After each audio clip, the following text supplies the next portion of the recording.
Welcome to our channel. Today we how to authorize set up Firebase Auth for Bubble apps step by step clearly.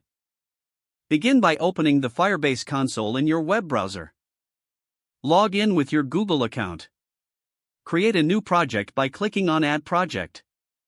Follow the prompts to set up your project name, then click Continue. Once your project is created, navigate to the Build section on the left sidebar. Select Authentication from the drop-down menu. Click on the Get Started button to enable Firebase Authentication. In the Sign In Method tab, choose the authentication method you want to use, such as email/password.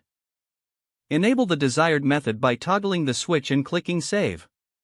Now, grab your Firebase project's configuration details from the project settings.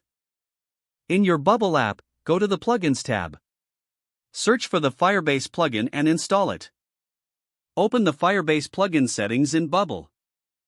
Paste your Firebase configuration details into the specified fields. Ensure that the redirect URL in Firebase matches your Bubble app's URL. Set up the necessary user interface elements in your Bubble app for signing in and signing up users. Add workflows for these elements to handle user authentication actions. Test your application to ensure that the Firebase authentication is functioning correctly. Check the Firebase console for user authentication logs to track user activity. Adjust any settings or workflows as necessary for your specific authentication needs. Congratulations, your Bubble app is now set up with Firebase Authentication. If the page does not load, refresh the browser or try again in a private or incognito window.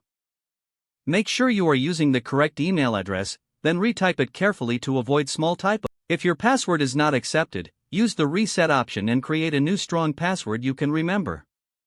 Check your spam folder for verification or security emails, then complete any requested confirmation steps.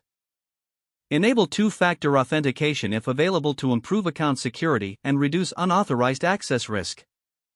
After signing in, review your profile details so your contact information and settings are accurate and current. If you see an error message, note it down and try again after restarting your device and internet connection. Log out when you finish, especially on shared devices, to keep your account and payment information secure. If the page does not load, refresh the browser or try again in a private or incognito window. Make sure you are using the correct email address, then retype it carefully to avoid small typos. Don't forget to like this video and subscribe to our channel for more step-by-step tech guides.